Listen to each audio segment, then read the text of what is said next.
So I was deployed in 2003. I was a young kid, and I lucked out, which I thought at the time was terrible, because it was a high level of responsibility for a 20-year-old kid. But I ended up on the command staff on a deployment. So my first line supervisor was a commanding general of our operation. I was exposed to what was a very high level of business and a major operation logistically, financially.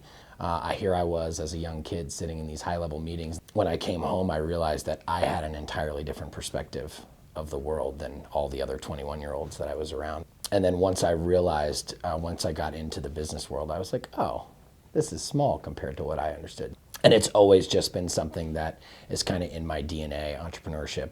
Once I realized I didn't want to go to college, really the only pathway for me at that point that I could even see was entrepreneurship. My mother and father were both business owners, and small business owners. They never grew beyond, they made a great living for themselves, and then it ultimately ended up closing their business. But my mother owned a cleaning business where she started out as a residential house cleaning business, trying to survive and support her 4 kids, and we're broke as could be.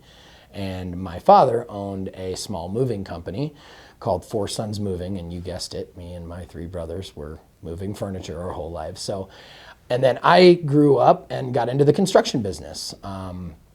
And when I started doing restoration and realized that what it was, I was like, oh, this is kind of a cleaning business meets moving business meets construction business. And then all we had to do is add some fans.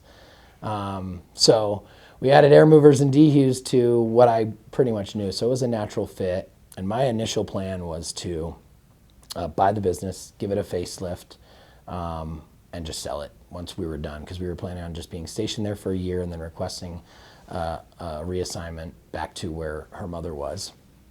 And at about probably 45 days into my SERVPRO business, I called my wife and I said, we cannot sell this business. And she's like, what are you talking about? I said, no, it's a good thing. We're not selling this business. Like, we cannot.